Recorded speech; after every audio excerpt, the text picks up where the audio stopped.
4. A black person aboard a Montgomery, Alabama city bus had been ordered by a white bus driver to surrender his or her seat to a white passenger. Montgomery City Code Section 10, separation of races required. Every person operating a bus line in the city shall provide equal but separate accommodations for white people and Negroes on his buses by requiring employees to assign passenger seats on the vehicles under their charge in such a manner as to separate the white people from the Negroes. The way it actually works is this. The front 4 rows were reserved for whites and remained empty even when there were not enough white passengers to fill them. The back section was for the black passengers. In between, there were some rows that were really part of the black section, but served as an overflow area for white passengers. If the white section was full, black passengers in the middle section had to vacate their seats. A whole row had to be vacated, even if only one white passenger required a seat. For the most part, blacks obeyed this order without visible resistance. To behave in any other manner meant probable arrest and possible violence. However, resistance to this order was building, and the idea of a bus boycott was moving closer to a reality. Before we go any further, we want to make sure that you know about 2 important groups that were already active in Montgomery at this time: the NAACP and the WPC. The National Association for the Advancement of Colored People, or NAACP, was begun in 1909 to ensure the political, educational, social, and economic equality of rights of all persons and to eliminate racial hatred and racial discrimination. The Women's Political Council, or WPC, was a Montgomery civic group composed of black women professionals led by Joanne Robinson. NAACP branch president Edie Nixon and WPC had previously contemplated a boycott and were looking for a court case that might successfully challenge public transportation segregation when 15-year-old Claudette Colvin was arrested.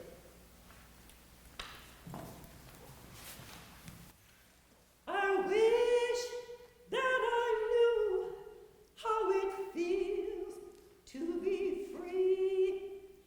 I wish I could break all the chains holding me. I wish I could say all the things that I should say them loud, say them clear, for the whole world to hear. I wish I could share all the love that's in my heart. Remove all the bars that keep us all apart. I wish you could know what it means to be me. Then you'd see and agree that every man should be free. Then you'd see and agree every man should be free.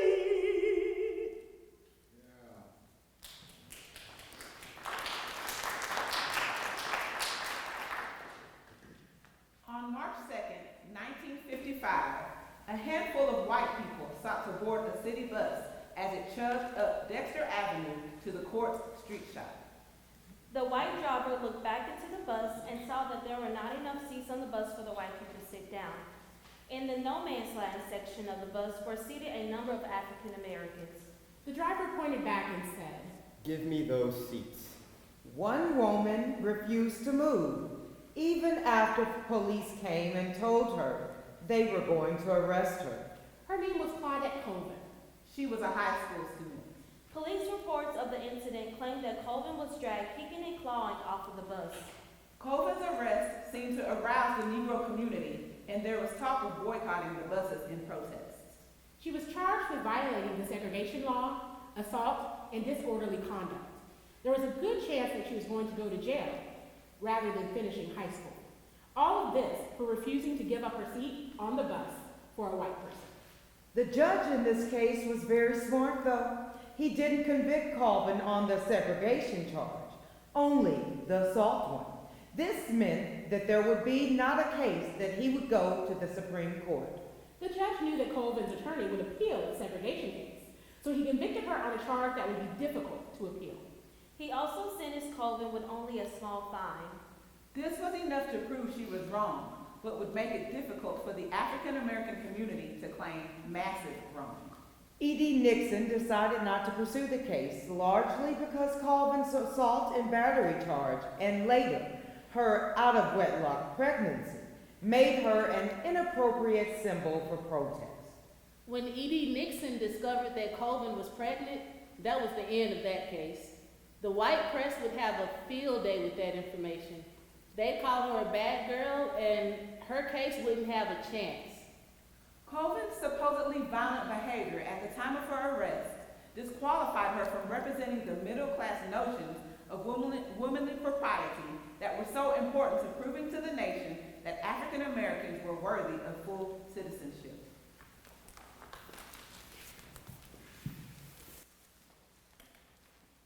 I've been built and I've been scorned. I've been built and I've been scorned.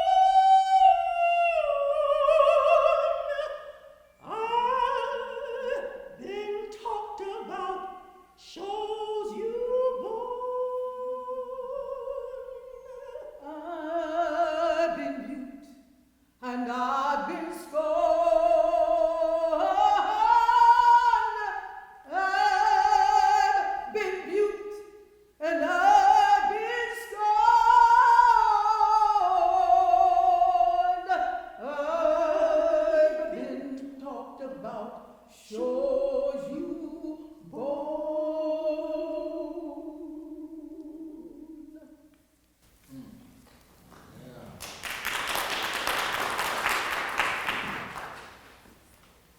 Mary Louise Smith, an 18-year-old African-American woman, was arrested on a bus in October 1955. Miss Smith's prompt payment of the fine is one reason her case was not a good one for Mr. Nixon to appeal to a higher court. Smith's obviously lower-class background also disqualified her as a suitable symbol for protest. When I went to Miss Smith's house, I found her daddy in front of his shack, barefoot, drunk, always drunk. Yes, Miss Robinson, what does the Women's Political Council have to say? Mr. Nixon, Miss Smith's shortcomings are irrelevant to the principles in this case. We should press on with the protest. Miss Robinson, I know how determined the WPC is to launch a protest, but a protest with Miss Smith as a focus wouldn't have a leg to stand on. But the next time was different. That's right. A well-respected black woman passenger refused to give up her seat and was arrested. This act led to the Montgomery Bus Boycott and signaled the start of the modern civil rights movement. The dignified but demure-looking black woman whose arrest sparked the boycott did not intend to stage a one-woman sit-in on a Montgomery bus. But Rosa Parks' background and character prepared her to do just that. Rosa Louise Macaulay Parks was born in Tuskegee, Alabama on February 4, 1913. As a child growing up in Pine Level, Alabama, she had been taught by her maternal grandfather to never accept injustice without protest. One of my most lasting and poignant childhood memories was sitting up all night with my grandfather as he armed himself to protect his home and family from the Ku Klux Klan. Parks carried this example of resistance to racism with her when she moved to Montgomery years later, where she made her living as a seamstress. In 1943, she joined the local branch of the NAACP. Parks served as a secretary for 13 years, where she worked closely with branch president E.D. Nixon. Nixon was likely the most militant African American in Montgomery. Not only was he president of the local NAACP, he was also the head of the local affiliate of the Brotherhood of Sleeping Car Porters. As leader of both groups, Nixon led black Montgomeryans in an attack of various forms of racial inequality. Nixon's willingness to confront segregation, racial discrimination, and anti-black violence in Montgomery emboldened Parks in her conviction that blacks should resist unfair treatment. She was also inspired by the words of a young preacher named Martin Luther King.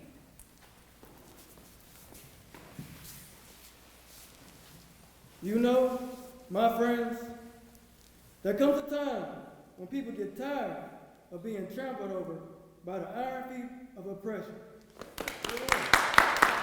There comes a time, my friends, when people get tired of being plunged across the abyss of humiliation, where they experience the bleakness of nagging despair. Keep talking, yes. There comes a time.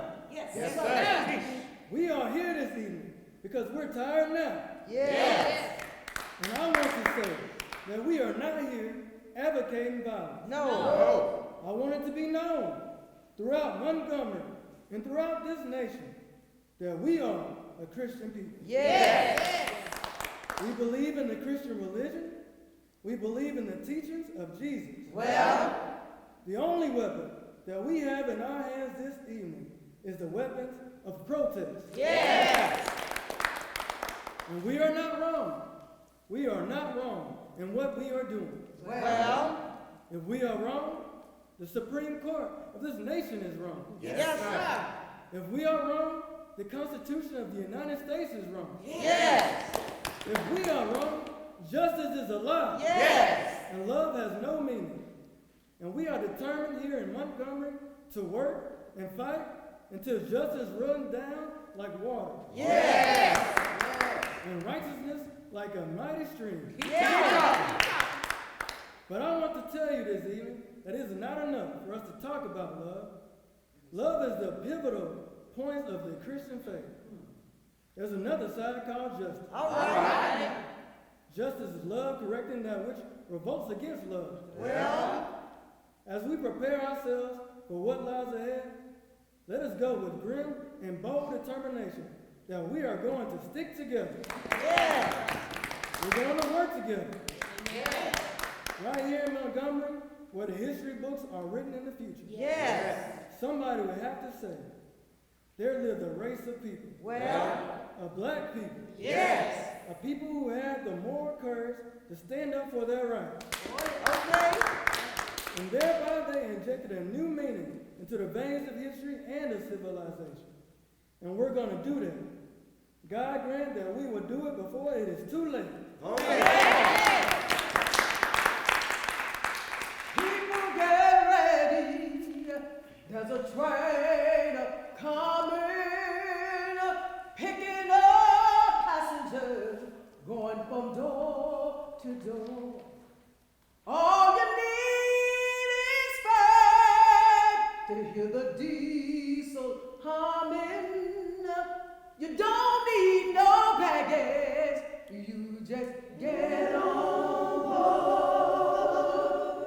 People get ready. There's this train coming. It's picking up passengers going from door to door. All you need is faith to hear the diesel humming. You don't need no ticket. You just thank the Lord.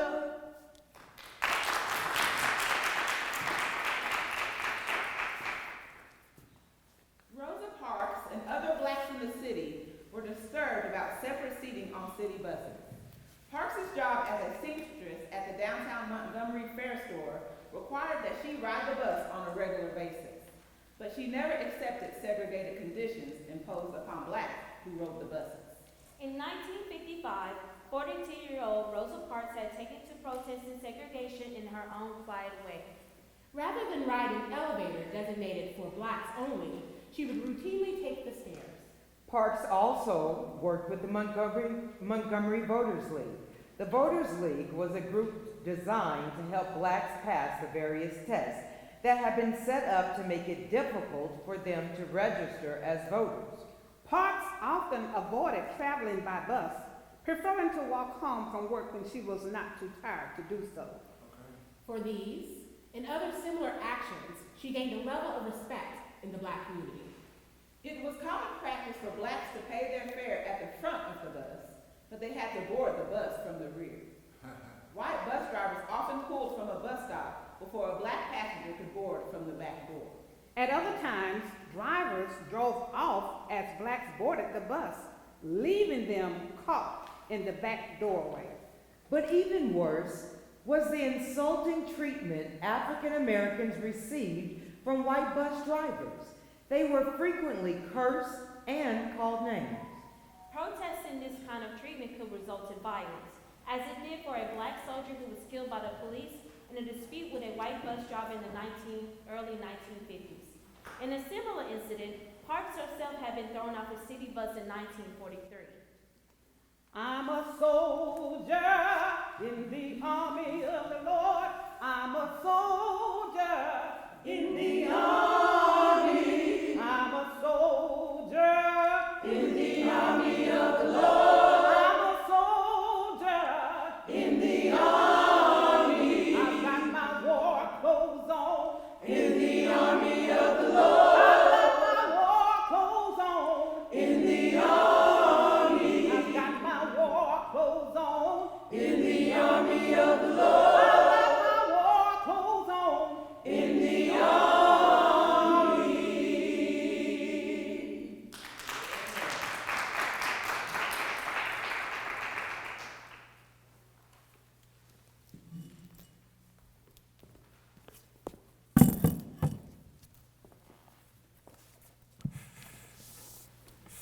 Initiating a protest against these conditions was not on Parks' mind as she stepped aboard a municipal bus on Thursday, December 1st, 1955. She had finished her day's work at the Montgomery Fair store and had boarded the Cleveland Avenue bus as she headed home in Cleveland Court. Because the bus was crowded, she sat in the middle section. At the third stop at the Empire Theater, a white male patron boarded the bus and was left standing. My decision to remain seated was not based on physical fatigue, although I was tired and I didn't feel like standing for the rest of the journey. My action was a result of long years of anger and frustration over the treatments blacks received under Montgomery's segregationist laws and customs. I was simply tired of blacks being pushed around. So she quietly refused to move. I refused to move. I was determined to let it be known that we as a people and I as an individual had suffered that kind of humiliation far too long. At this, the white bus driver threatened to call the police unless Park gave up her seat. Go ahead and call them. By the time the police arrived, the bus driver was very angry. What do you want to do? You want me to give her a warning or have her arrested? Arrest her. Parks' arrest set in motion an event that local civil rights organizations and civic groups have been planning for years. The WPC had considered a boycott of the city's buses well before Parks' arrest. How I got over, how I got over. You know my soul looked back and wondered how I got over. How I got over,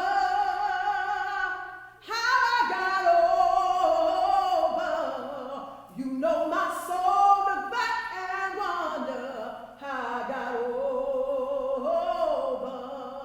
How I got over, how I got over. You know my soul looked back and wondered how I got over.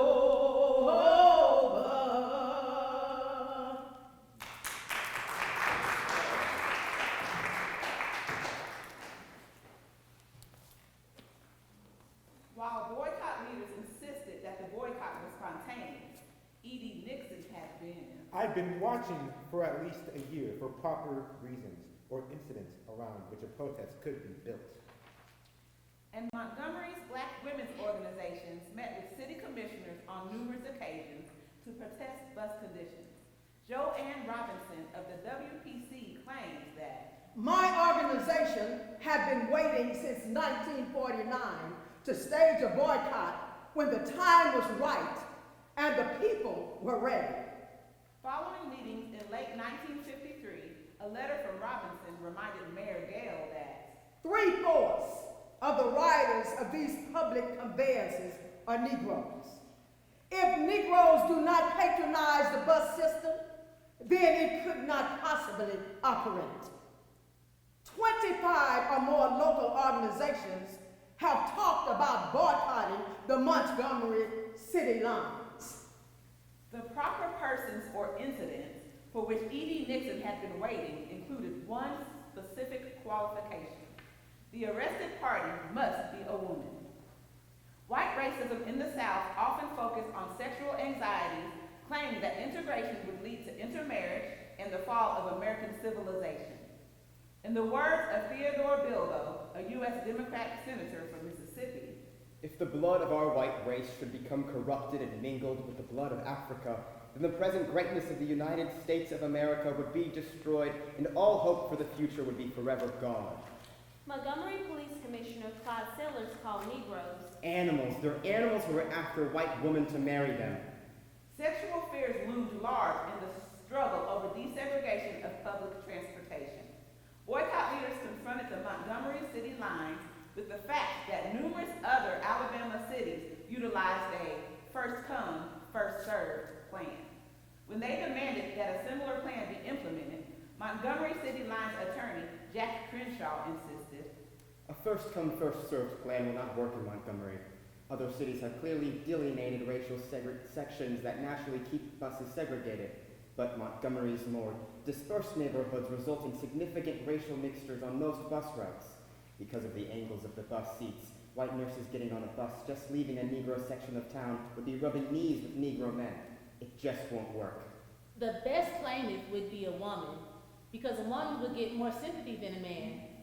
And the woman would have to be above reproach, have a good reputation, and have done nothing wrong but refuse to give up her seat. What the WPC and black leaders like E.D. Nixon needed was a black passenger whose arrest would engender a citywide boycott of Montgomery buses. Park's image in the black community and her convictions regarding racial injustice made her a person upon whom they believed they could base their protests. Hold on,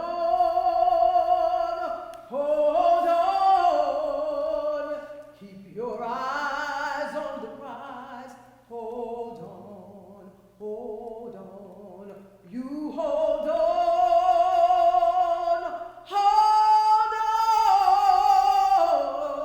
keep your eye on the prize. Hold on.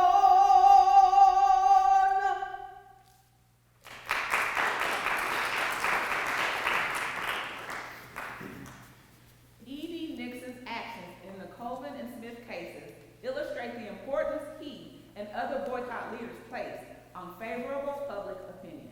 You've got to think about the newspapers. You've got to think about public opinion. You've got to think policies and so forth, and intimidation. The movement's symbol then had to rally both Montgomery's large working-class black population and stand up to national scrutiny. The white people couldn't point to me and say there was anything I had done to deserve such treatment, except be born black. Park's reputation was that of a good Christian and an upstanding citizen. Her respectability was largely the result of her embodiment of core middle-class virtues: chastity, family stability, and proper womanly demeanor.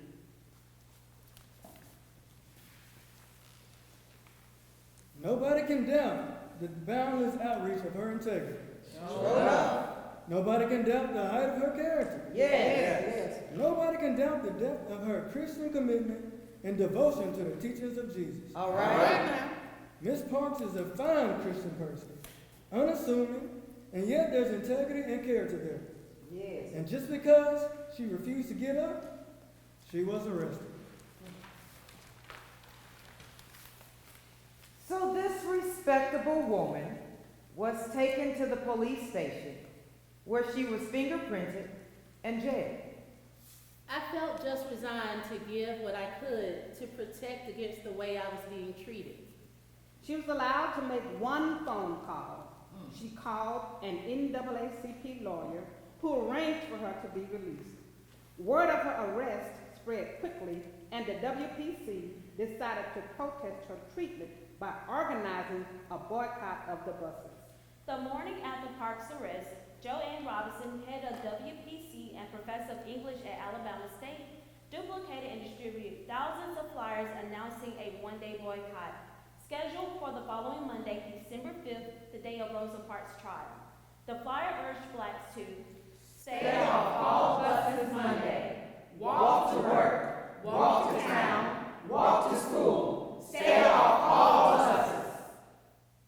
Meanwhile, labor activist E.D. Nixon, who had bailed Parks out of jail, notified several black pastors and leaders and told them of Parks' arrest. Among those Nixon called were Ralph Abernathy, minister of First Baptist Church, and Martin Luther King Jr., the new minister at Dexter Avenue Baptist Church. That afternoon, about 50 black leaders gathered in the basement of King's Church to endorse the boycott and began planning a massive rally for the evening of the trial. They formed an organization to spearhead the boycott movements. The new organization was called the Montgomery Improvement Association, the MIA. Sometime later, one white Lutheran minister named Robert Grace joined the MIA. Grace also offered his support from the pulpit of his predominantly black church. 26-year-old Martin Luther King Jr. was selected as the organization's president. King was chosen by the group because he was an intelligent young black man. He had earned his PhD at Boston University. And became his position as a newcomer to the city. He had just arrived at Montgomery the year before. Meant he had not yet formed personal enemies who might also become enemies of the boycott. Black ministers agreed to announce the boycott to their congregations that Sunday, December 4th. Announcement of the boycott also appeared in the Sunday edition of the Montgomery Advertiser. Through these methods, nearly all in the black community were made aware of the protest plans. Parks' trial was held Monday morning. She pleaded not guilty, but she was convicted and fined $10 and costs. Despite years of planning, local leaders were uncertain of the outcome of the one-day boycott. They were ecstatic when they observed Monday morning that the boycott was almost a total success. This little light of mine, I'm gonna let it shine. This little light of mine, I'm gonna let it shine. This little light of mine, I'm gonna let it shine. Let it shine, let it shine, let it shine. This little light of mine, I'm gonna let it shine. This little light of mine, I'm gonna let it shine. This little light of mine, I'm gonna let it shine. Let it shine, let it shine, let it shine.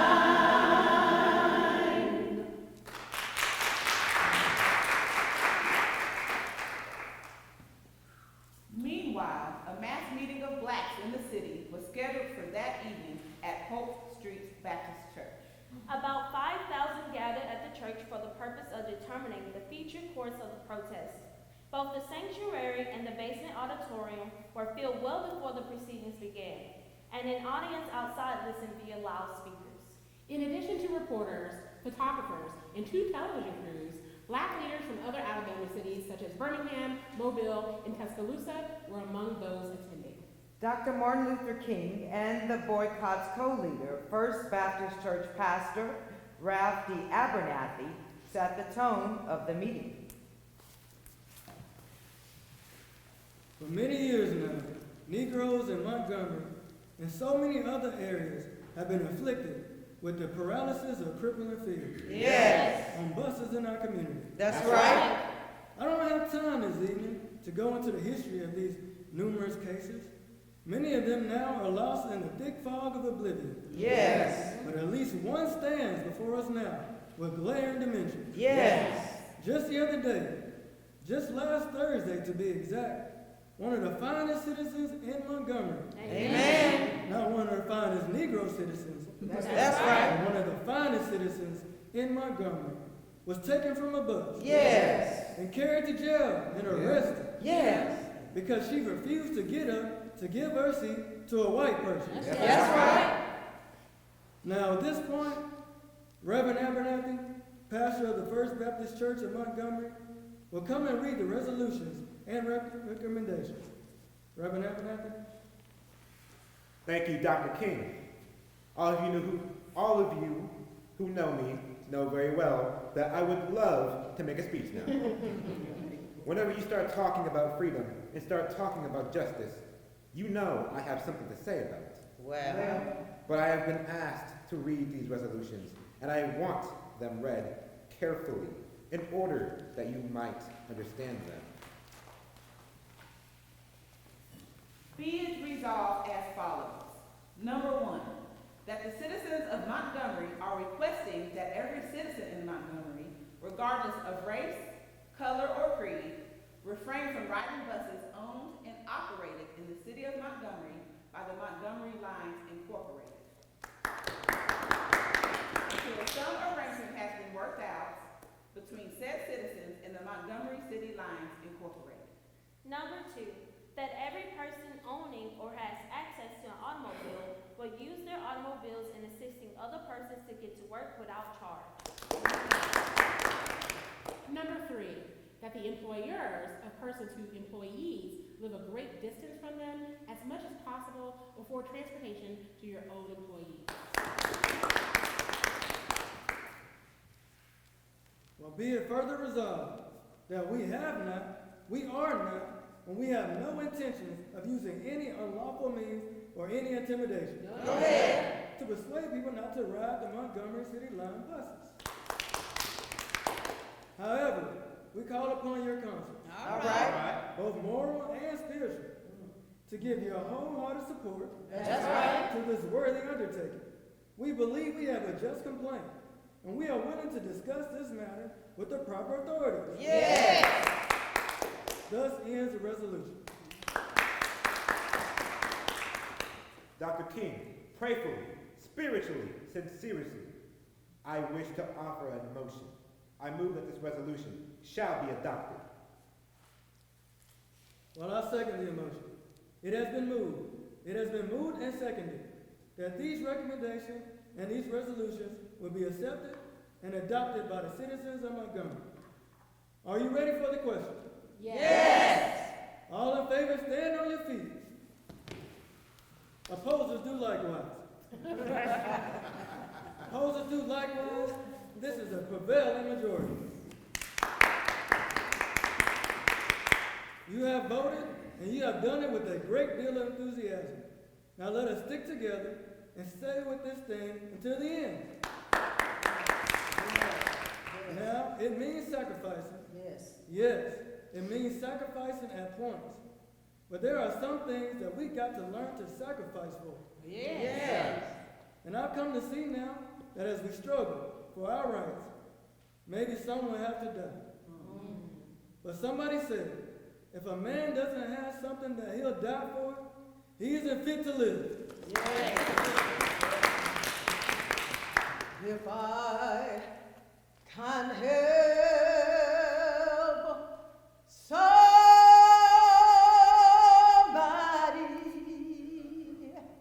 as I pass along, if I can cheer somebody with the word or a song, if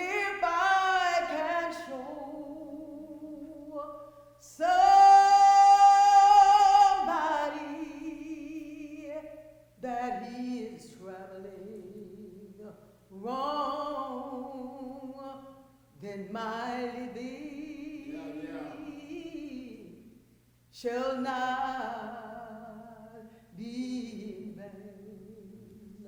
Oh, my living shall not be in vain. Oh, my living shall not be in vain if I can help somebody as I pass along,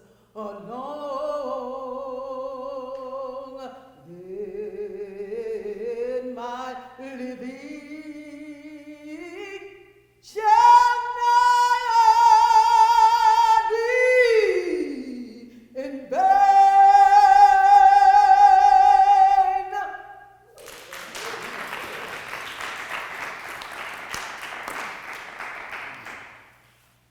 Blacks were called upon to continue the protest and made 3 demands of the white bus company and city officials.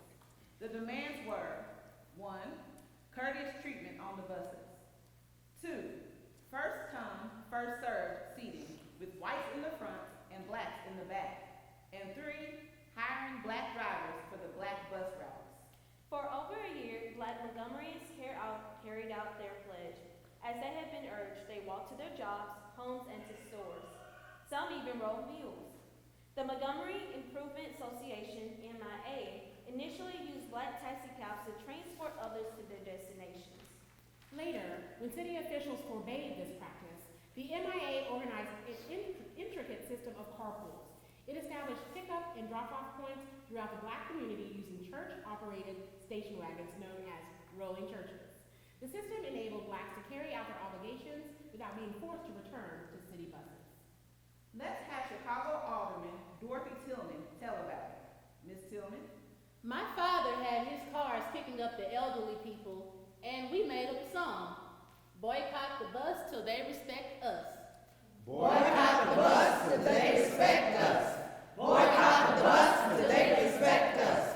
Boycott the bus till they respect us. Boycott the bus till they respect us. Meanwhile, white authorities refused to accept the MIA's demands. The organization then decided to use local black attorney Fred Gray to initiate a suit against the city's segregationist statute, charging that it violated the constitutional rights of blacks. Opposition by white authorities to the boycott was not limited to their refusal to accept the demands. They ordered an arrest of the boycott's leaders based on a city law which prohibited boycotts without a legal basis. When this tactic proved unsuccessful, local whites attempted to squash the movement through intimidation and violence. In late January 1956, the home of King was bombed and other boycott leaders received violent threats. We shall overcome. We shall overcome. We shall overcome someday.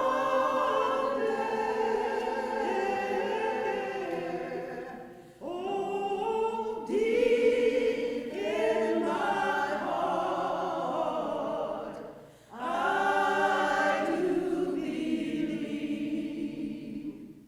we shall overcome someday.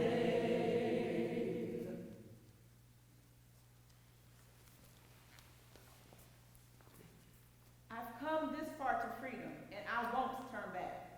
I'm climbing the highway from my old dirt track. I'm coming and I'm going, and I'm stretching and I'm growing. And I'll reap what I've been sowing, or my skin's not black. I've prayed and I've slaved and waited and I've sung my song. You've bled me and starved me, but still I've grown strong. I've seen the daylight breaking high above the bottom. I've found my destination, and I've made my vow. So whether you deride me or ignore me, mighty mountains loom before me. And I won't stop now. No more answers today. In rain and cold and sleet and through the heat of summer, Montgomery's black people stayed off the buses. No riders today. They shared rides, they worked out carpools, they walked, but they stayed off buses. No riders today. The jails were filled with people whose only crime was riding in a carpool, but they stayed off the buses.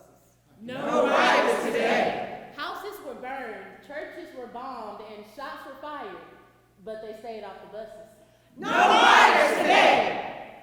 What Montgomery's black citizens were doing was important, and they knew it. We shall not be moved. We shall not be moved, just like a tree that's standing by the water. We shall not be moved. We shall not be moved. We shall not be moved, just like a tree that's planted by the waters. We shall not be moved.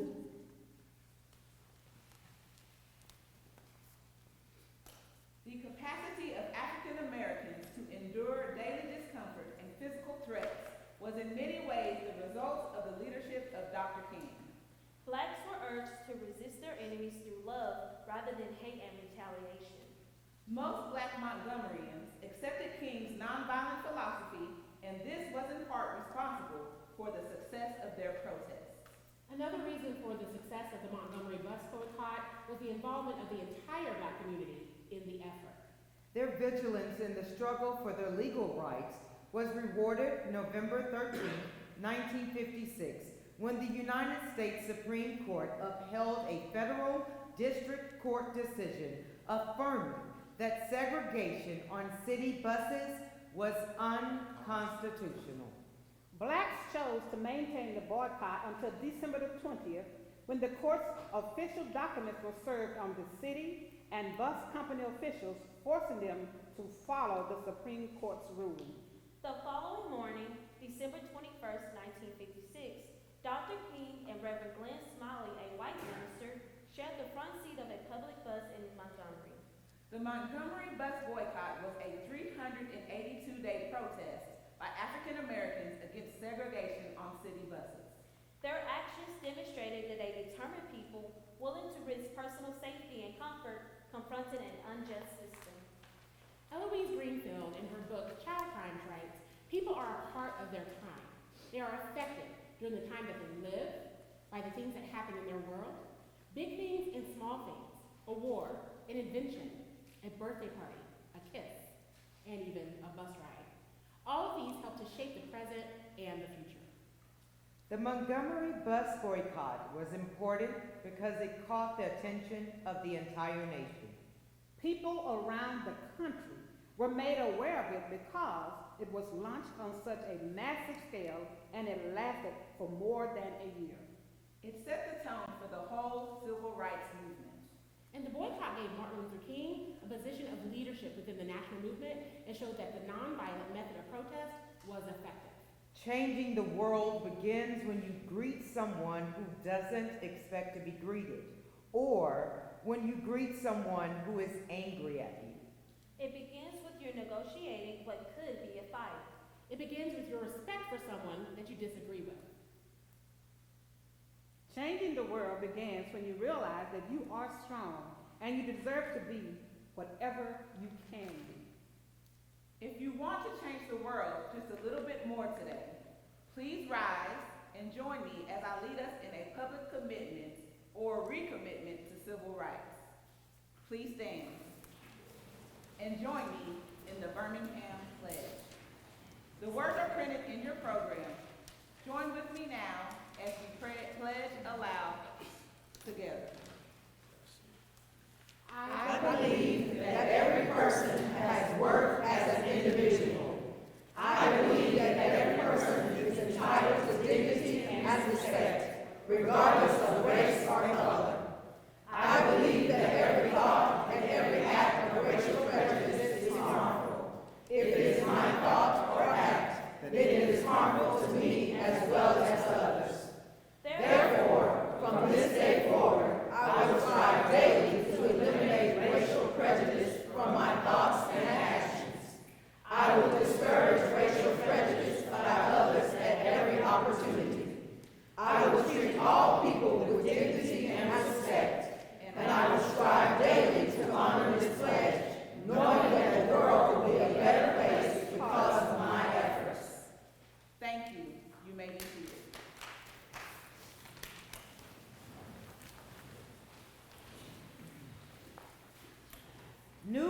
problems may emerge, old ones come to the surface again, but the civil rights movement remains the nation's best example of profound, nonviolent social change. Is the civil rights movement over? Not really. I don't think it's completely over. Where equality exists, we have work to do. Where disrespect remains, we have work to do. Where prejudice prevails, we have work to do. We have work to do. On December 1st, 1955, Rosa Parks refused to give up her seat on a bus to a white man. This simple act, which today would seem unremarkable, set in motion the civil rights movement, which led to the Civil Rights Act of 1964. And ultimately ensured that today, all Black Americans must be given equal treatment under the law. And America has been changed forever. Change. Forever. I ain't gonna let nobody turn me around, turn me around, turn me around. Ain't gonna let nobody turn me around. I'm gonna keep on walking, keep on talking, marching up to freedom's land. I ain't gonna let nobody turn me around, turn me around, turn me around. I ain't gonna let nobody turn me around. I gotta keep on walking, keep on talking, marching up to freedom's land. I ain't gonna let nobody turn me around, turn me around, turn me around. I ain't gonna let nobody turn me around. I gotta keep on walking, keep on talking, marching up to freedom's land. I gotta keep on walking, keep on talking, marching up to freedom's land. I gotta keep on walking, keep on talking, marching up to freedom's land.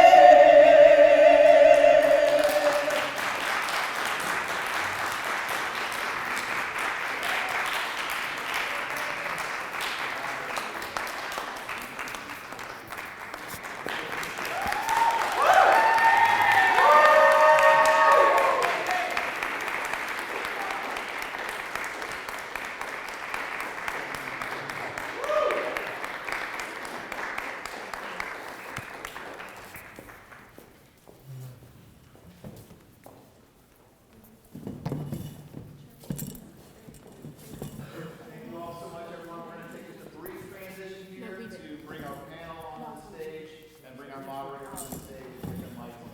So one more hand for the cast.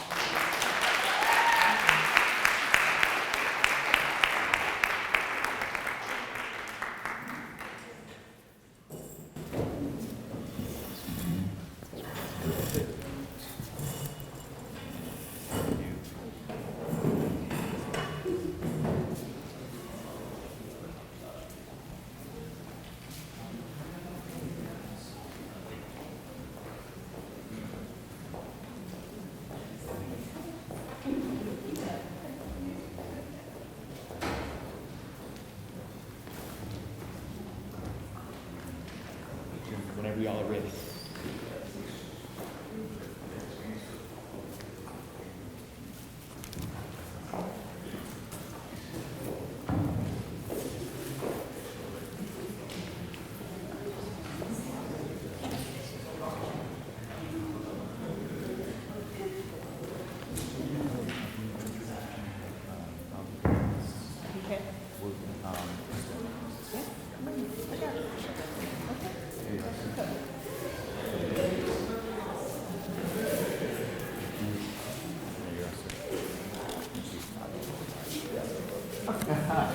Well, we're going to talk to figure it out.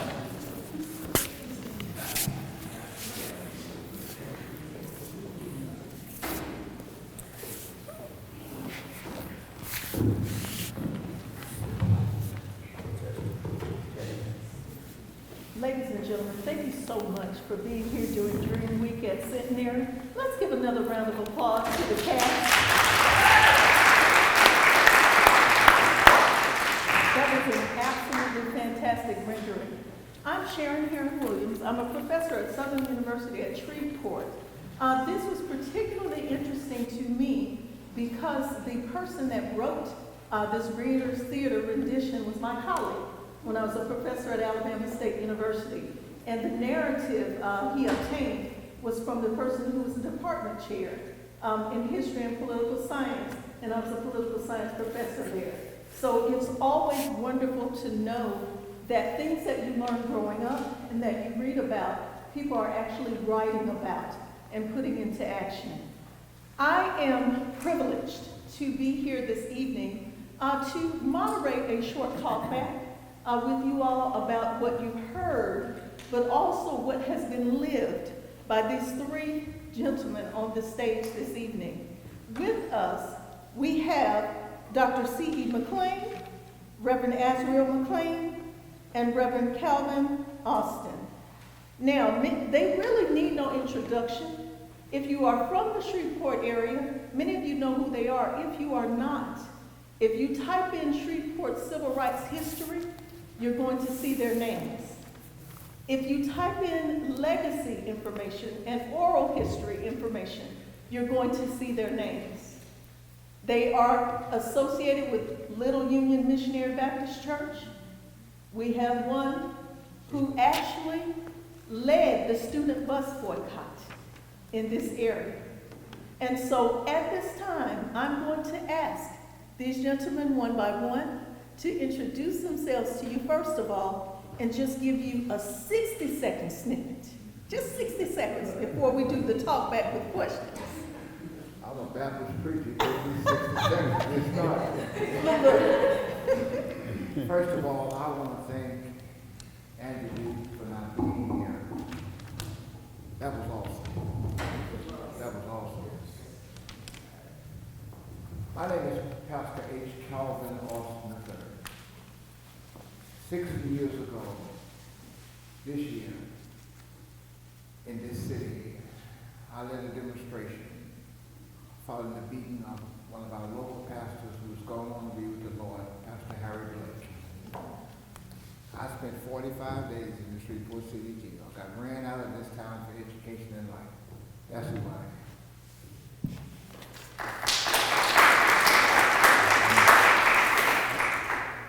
I'm Reverend Azriel McLean, Associate Minister of Union, which my brother, Dr. C. McLean, is the pastor. I grew up and witnessed most of the activities in Shreveport. It really had an impact on me. I was there when they being Reverend Blake, and I was in the building. They rode the horses. I watched a lot. I was also one of the first blacks to integrate my high school in Ruston, Louisiana. Summer Child Movement. I want to commend the presentation. I had a chance to visit the Rosenberg Museum in Montgomery, and if you ever there, go by and see it. Thank you.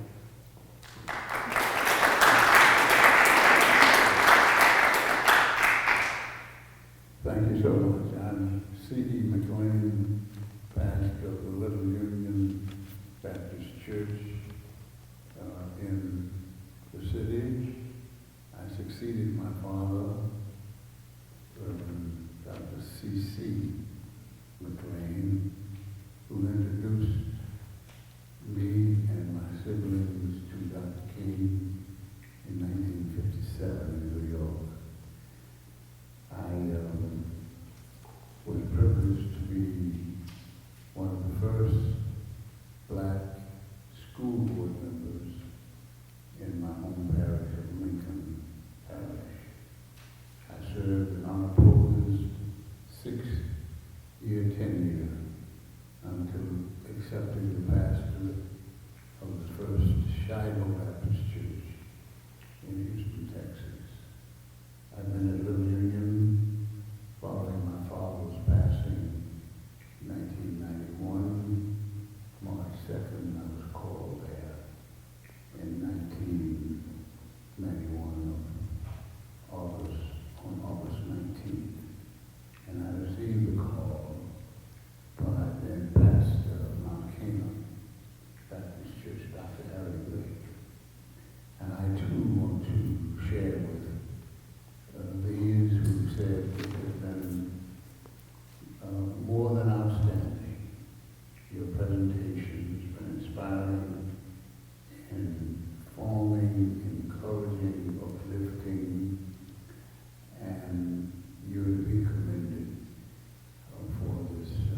tremendous presentation.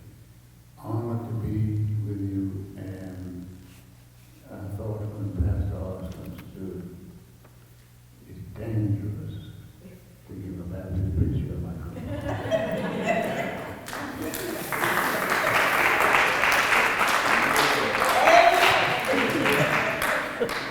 Gentlemen, thank you for those introductions. You know, it is one thing to hear someone talk about incidences and occurrences, but it's a whole other thing to live them. Yeah. And people here this evening have heard about the Montgomery Bus Boycott experience, but many people are not aware of what happened in Shreveport and surrounding parishes. Right. And so one of the reasons you all are here this evening is to give some insight about what happened in Shreveport, Louisiana. So can we hear from the student of the group first? Tell us about why you were inspired to take action. September 16, 1963, 16th Street Baptist Church, Birmingham, Alabama. 4 little black girls dropped off at church for Sunday school. Minutes later, the church was bombed. 4 little black girls' lives was lost. The following week across America, a memorandum went out for people, not black people, people, to come together across America to have a service of memory for the little girls. The service was held here in Shreveport at the little Union Church where Pastor McLean is at now. Church was packed. Someone came in and said that in front of the church there were police everywhere. There was a man in this town named George W. Dartos. Ran this city like Hitler. Came into church and used the word where it is, the end. Pastor McLean's father and Pastor Blake and several other pastors said, "Who are you talking about?" And Reverend Blake said, "You know who we're looking for. I know he's in here." Next thing, eyewitness, Commissioner Dartois take a billy club and hit Pastor Blake over the head. He was treated by Dr. Joseph Sarpy. He was hid out in this city for fear of life. But the next day at Booker, Washington, I was the vice president of the youth chapter of the NAACP and was asked that morning what happened. And somebody said, "Ain't you in that stuff?" And I said, "What stuff?" "That NAACP stuff." I said, "Yeah, I'm the vice president." "What y'all gonna do?" I said, "Well, I have to wait till I get to school and talk to the president." Got to Booker, Washington, and the president was named Frank Daniels, who is now, he's gone on to be with the Lord. Said, "Well, let's meet on the back of the school at lunchtime and tell them what happened, Calvin, and we'll have prayer and we'll go back to class." That was the game plan. Somebody in the crowd hollered, "What we hiding on the back of the school for?" We went out to the front of the school. I stood on the monument in front of the school and said what happened, and somebody in the crowd hollered, "What do we want?" Somebody said freedom. They said, "When do we want it?" They said, "Now," and we started down Market Street. Got to where the alumni building is now, was our library in that area. And a police looked like me, pointed me out, and told the police. That was right there. And he said the same word that the commissioner used, is the leader. I was arrested. I was beaten, spit on, 45 days. I got out of jail and was told I was expelled. And the reason I was expelled because of that stuff was what I was told that I did. Superintendent said I was expelled until he got ready for me to go back to school. I couldn't go to school nowhere. Texas, Arkansas, Alexander, Montgomery. Wouldn't nobody take me. I was a bad boy. You heard Pastor McLean say I'm dangerous. But it ended up, and I want to let y'all know someday is a God, and he's real. Some teachers at Book of Washington saw and was aware of my situation. And I boarded a train and went to New Orleans, stayed with a lady, graduated from high school, had no college, no in radar, but I received a 4-year academic scholarship to the University of Colorado in Boulder, Colorado. Found out how I got to Colorado because I was a black boy. And the schools need to have some of us up in them campuses to keep getting that federal money. Now I'm telling you this to say one thing. I guess the question is, where are we now? We still have a lot of work to do in this city. We still have a racial problem. We still have division among us. And I'm not talking about us. I'm talking about us as a city. It seems like we're at a point where nobody seems to care like they used to care. I'm a product of a village. I was raised by everybody. What we have now is what I call neighborhoods, full of thugs. We have a problem. Can we change Shreveport now? Yes. Can we do better? Yes. But it's going to take each one of you looking at me tonight to make that happen. We change one individual at a time. And one day, I think the songwriter said, at a time. I'm watching the mess going on in our nation's capital, politically. I see the mess going on in Shreveport, political. And it's sad to say that I tell people, when I came back here, I left this city in 1963. Mad at everybody, black and white.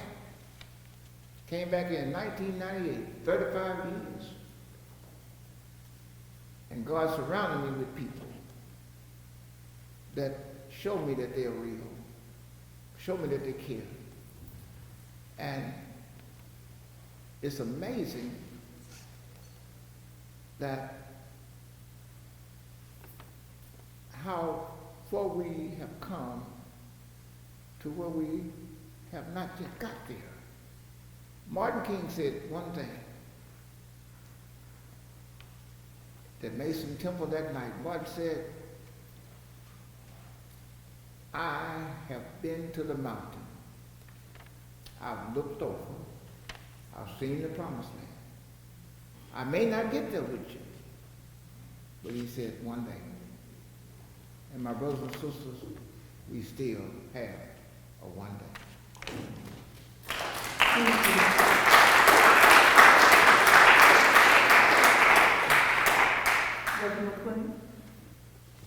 Well, of course, going to the pastor's home, you hear and overhear conversations. And I was really didn't understand what's going on. My mother told me about different races. And of course, at that time, Kennedy was president. And I said, well, why can't Kennedy be president? Do something? He said, we got to change the law. And of course, our father, one time, was president of Shreveport chapter of the NAACP.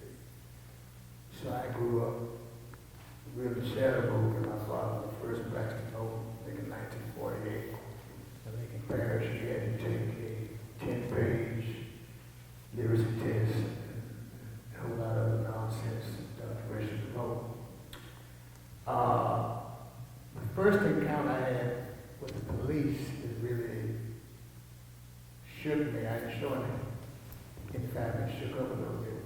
two police came to the parsonage where we live in Katy Avenue, and living with my father. They came in the house and I had a search warrant. I really should have had one, but I kept my mouth shut for fear of what might happen. Went over the house, looked in the closet of my father. But on the night of the rally that Pastor Allison mentioned, I saw the police in garbage trucks in mass, cattle parish deputies turned out, and the place was packed. And the speaker of the meeting was Mr. Cole, who was a trustee of 16th Street Church. And he discovered the bodies, told that one of the girls' ears was blown off. We also met him with Naz, and though he's gone, he preserved the stone that went in his daughter's head and other one of those. But I remember this sitting about 3 seats from the front of the church. I know Reverend Blake said, because it was supposed to be a march, Dartoys, who was our bull Common, I would not give them a permit. So the march was supposed to be from the corner of Kenneth and Milam down to the church. But they decided to go around and came up with Lewis Place. And some more streets came up normal to the church. They took off their jackets and freedom now. So Reverend Blake said, and I'm looking dead at him in his mouth, Dartoy said, I'm not gonna march. He lied, and I cringed. I said, because he lied. So after the rally, we went upstairs, and one of our deacons was a janitor, Andrew Harris, came up and said that they beat up Reverend Blake, and Reverend Blake came up completely covered in blood. And my mother screamed as like I've never heard her scream since, before then and since she was with the Lord. And of course, time came, Mr. Malone took pictures, and the sergeant came and treated him. There was a man, Harris Laws, who was originally representing ACP on the phone, treated Bobby Kennedy, FBI or somebody.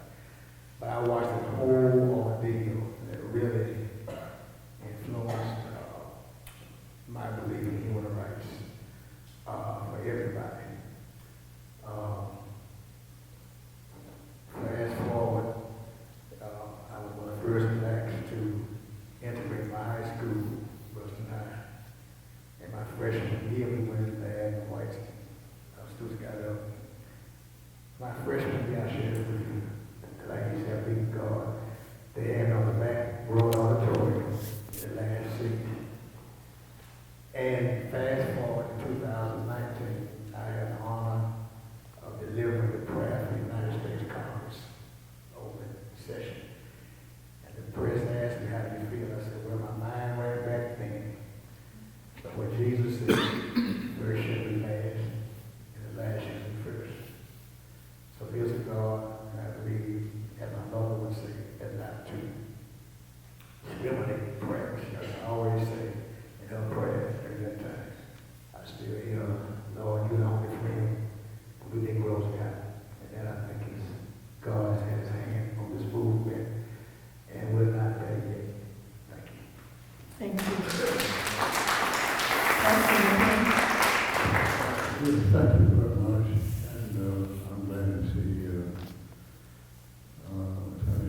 second grade. My dad was attending Union Theological Seminary in New York.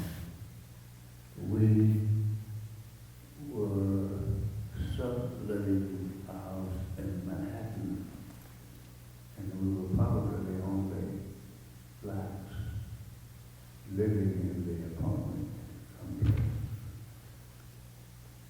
One Saturday night, my dad said to us, I want you to be ready in the morning.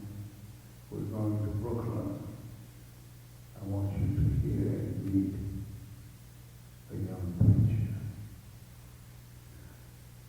We arrived at the Cornerstone Baptist Church. That was hardly anywhere to park. We parked maybe 5 blocks and walked to the church. Sat in the overflow.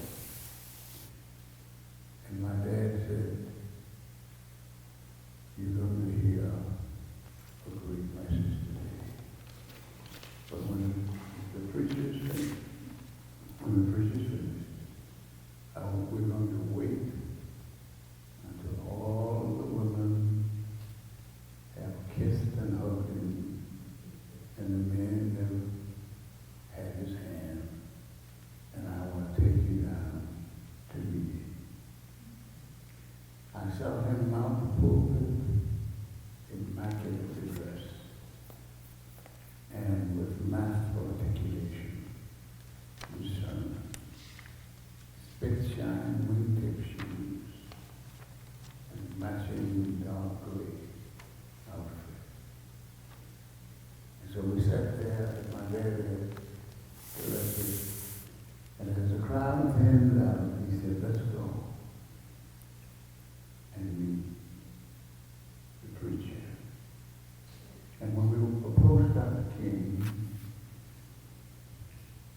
the way they greeted each other suggested to me, as a young teen, they had met before. He looked over to the right and saw my dad, and he said, Mac, what are you doing this for? He said. And my dad said, Martin, my wife and I are in graduate school here in New York. I want you to meet my children. My sister, the eldest of us, on down. And then he put his hand on my head and said, now you, young man, what do you want to be when you grow up? You'll be a preacher like your dad? Well, I had tried at 7, and my dad vetoed that. So I was not quite certain I should answer. But sometime later, I asked my dad, I said, it seemed that you and Dr. King had met before. When I listened to your presentation, I thought about my dad and said, yes, it was 1956 at the National Baptist Congress. And because of Dr. King's notoriety and popularity, he could hardly move for being circled by people who wanted to shake his hand and congratulated and commend him for the Montgomery Bus Boycott. And then at that young age, the President of the National Congress, which is an auxiliary of the National Baptist Convention, which was then the largest black organization in the world, had recommended, and the National Congress elected Dr. King Vice President at Large of the National Baptist Sunday School Congress. 27 or so. And Dr. James Jackson, I had come to meet later and to know, didn't like the rival of King's popularity. So he flew from Chicago, where he pastored out in that church,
in the convention circle, if he was your friend, everybody gravitated to you.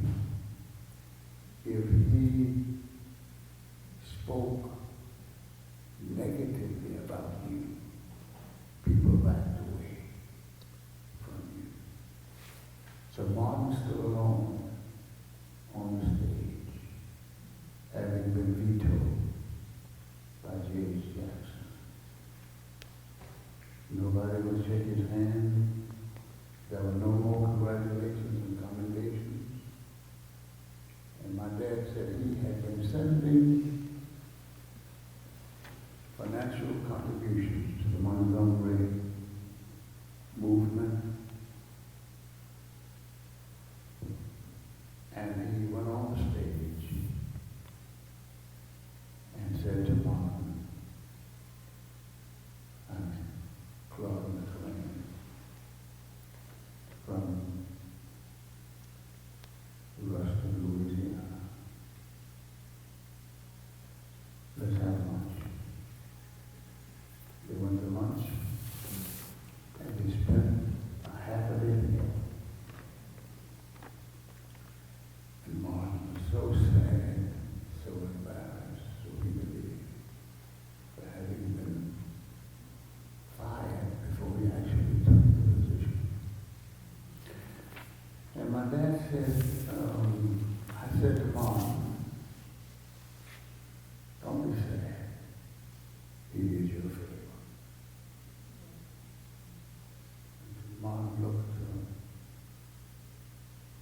with a look of sadness, but really confusion.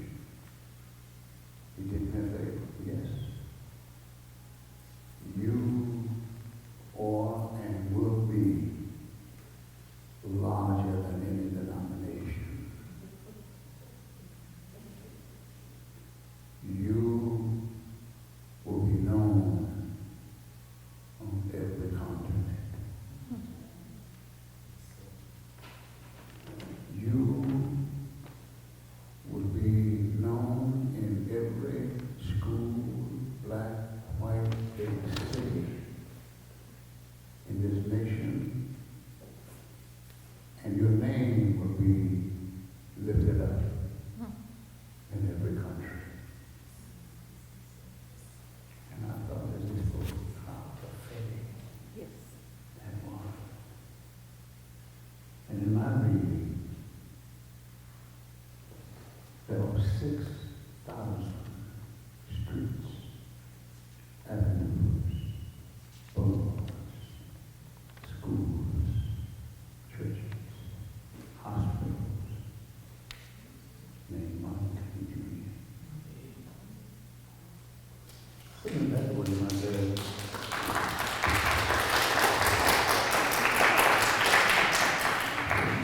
Martin was encouraged, and I suppose he was waiting to see that it come to pass. And when I heard the young lady who spoke about the end of the movement, and then to see Martin King as seen the international notoriety and prominence. In this nation, we have a lot of holidays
he'll put you on one back to Atlanta. And he hung the phone up. He asked my mother to look in the dresser drawer and get the King's number to their home in Atlanta. And I heard him say, by this time, all of us were standing around there. Mrs. King answered, Revelation here, can I help? He explained what had happened to my sister, his daughter, and she said, describe her.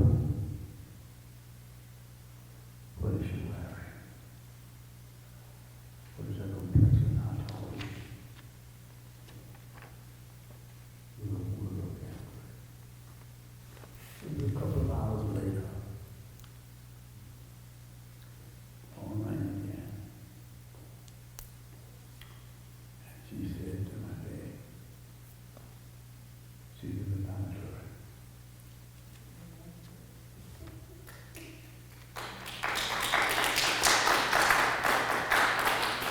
We met her friend, and we took her down to church building.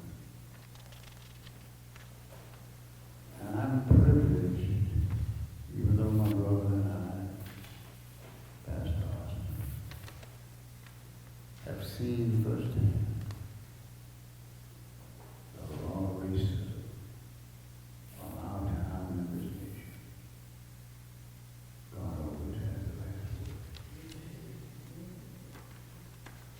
And so I think what we have to do, and we have alluded to it, the answers, the solution to our problems are very simple. I heard our new mayor say it. I heard others say it. Is we're going to have to work together. We heard you singing that we're in this together. We'll let nobody turn us around. We've got to resolve individually that I'm going to do my part. I'm going to respect my fellow man. I'm going to love everybody. I'm going to register. I'm going to vote. And whatever else I can do to make a change in this city, I'm willing to do that. And then to hear the testimonies of men like Pastor Austin and Pastor A.G., we can build on that. And your presentation, I wonder if I watched and listened. Is it filmed? Yes. Is it for sale? We'll make sure you get a copy. We'd like to place it in all kinds of the Union Church. Thank you for doing what you did, and thank you for having us.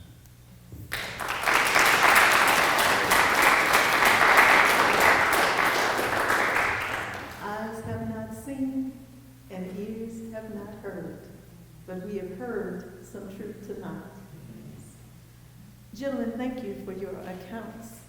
This lets you know why oral histories are so critically important. Many of the foot soldiers and unsung heroes are deceased. Yeah. So we want to make sure that we record these stories and that we write about these accounts, because who would ever believe that Pastor McLean would recall that Martin Luther King Jr. had on spit-shine wingtip shoes and a gray suit? I mean, you can't get that anywhere else, but you've got it tonight at Centenary College.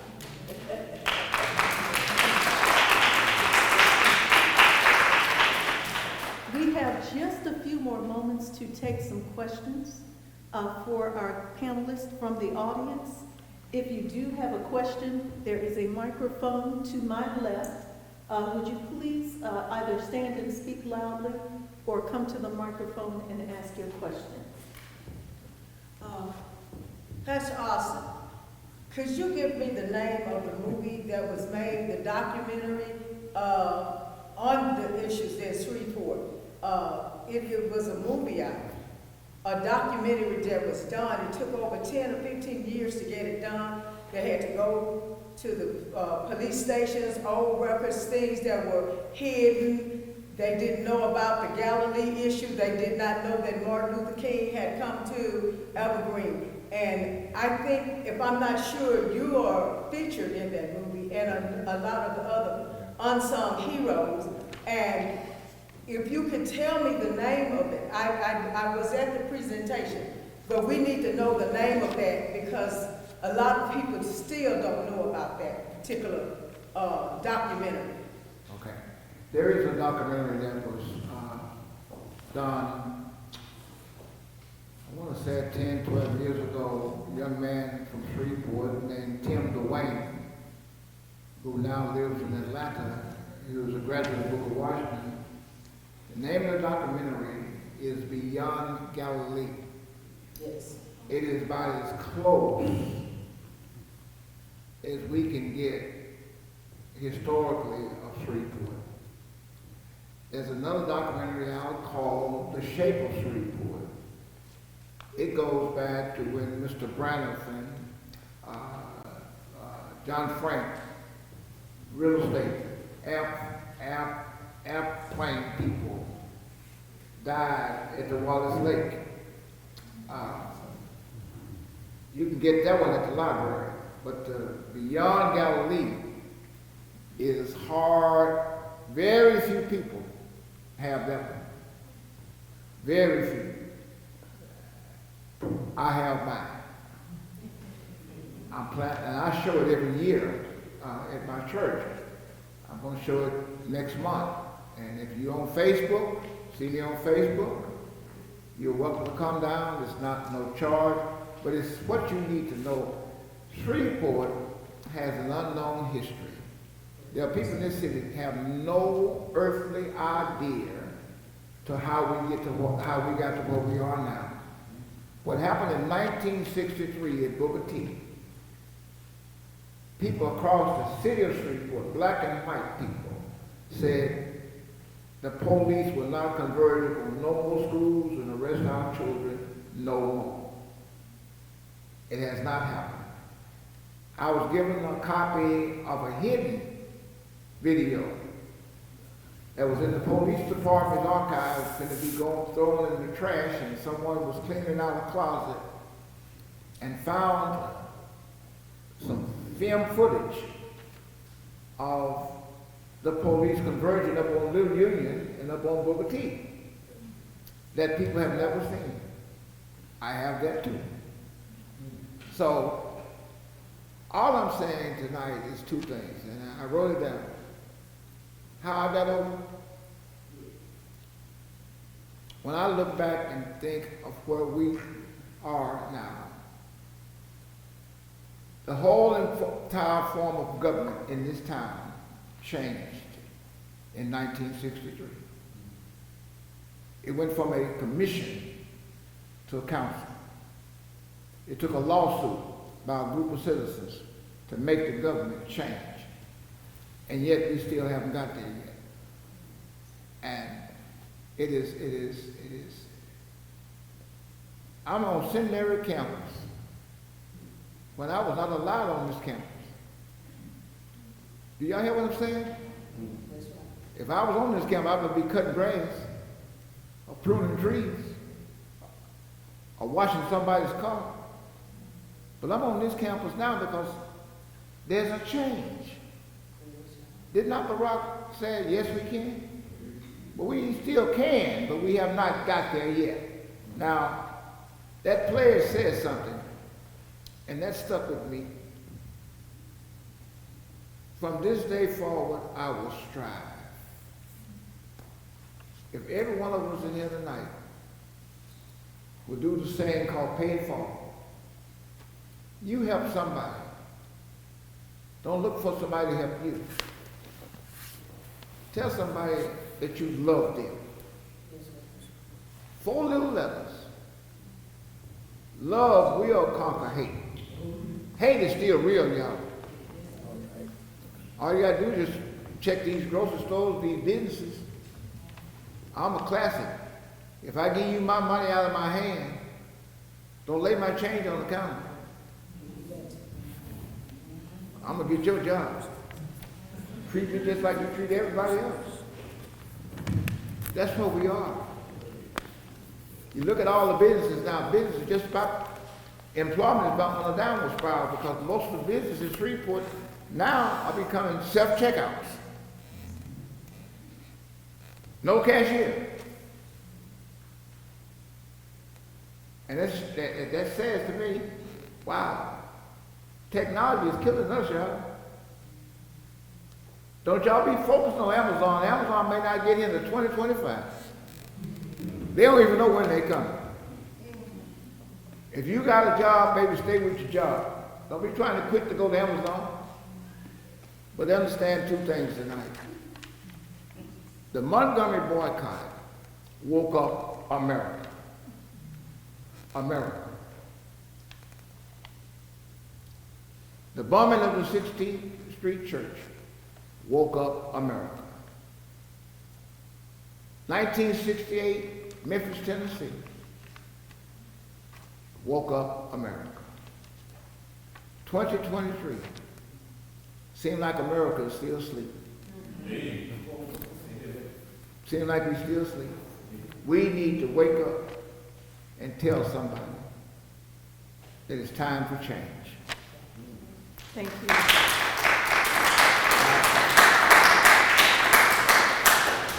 I also authored a book called Coming Forth to Pure Gold, a look at civil rights activity in Shreveport, 1959 through 1968. I wrote this, actually it's the father of a term that I wrote in college. Then I forgot I wrote it. My mother saved this on the basis of a project I had to do on oral history in college and interview people without making sure it has a photo or a book of tea, but it also has civil rights sites in this town. And it also has a literacy test they have to take. 10-page test, and some of the questions they had to ask, you know, I've never had a child of wedlock, I've never fought a child of wedlock, and you had to put your birthday to the day. Then you had to repeat the preamble to the satisfaction. In 19, Ms. Jones was registrar. That's your right. Ms. Jones was registrar in Ruston. And they had a big English club attached to the board. And they did for 1948, fast forward 1971. My father was appointed by then, it was President Lincoln Parish Board of Election, and he became Ms. Jones' boss. So, thank you. Thank you. Coming Forth is Pure Gold. So if you get a chance to look that up, we'll try to make some available to those of you who are interested.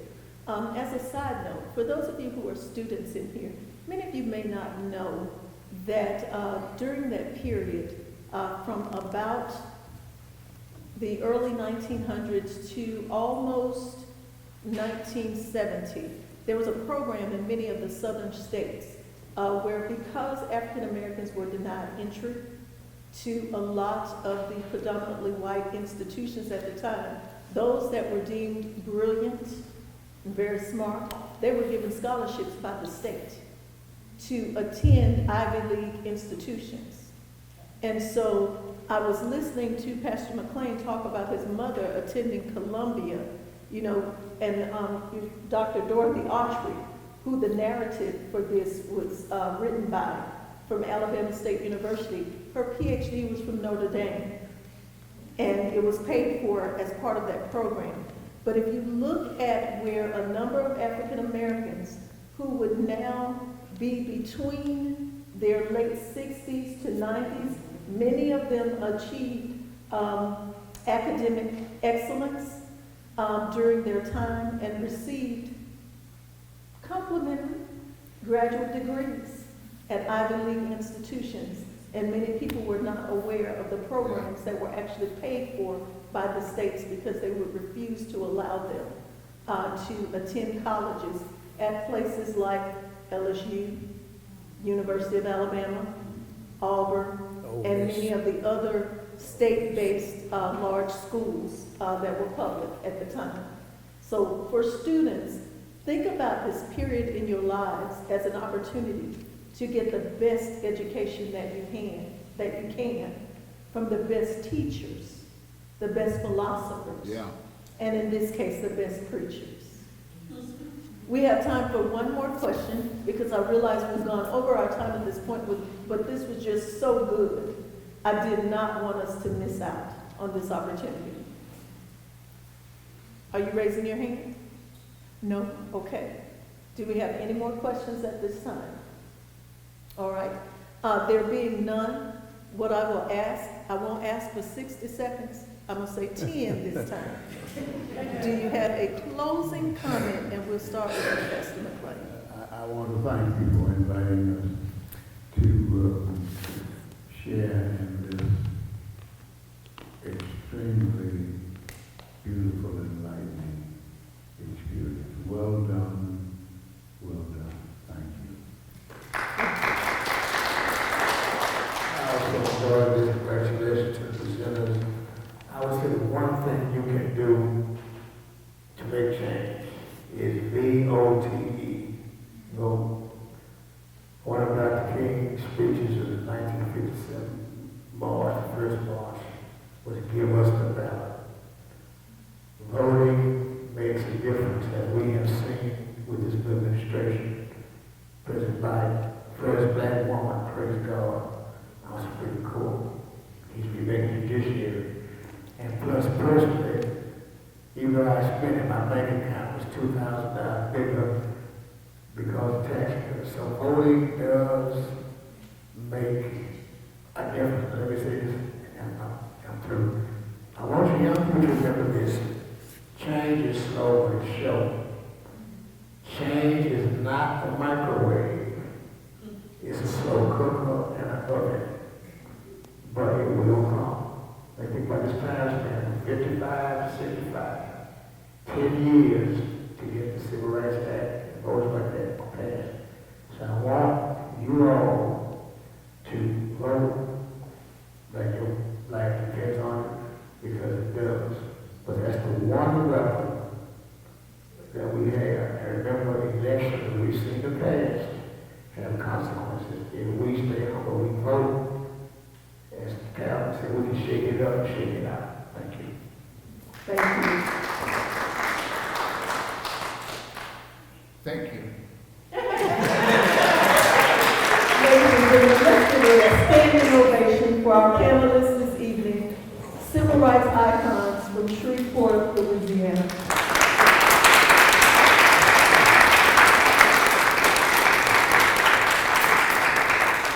Thank you to all of you for attending this presentation this evening. Thank you to all of the cast. Thank you to Dr. Angelique Feaster-Evans for directing this, and to Dr. Sledge, who is the chair of the theater department and who supervises this whole entity on behalf of Centenary College.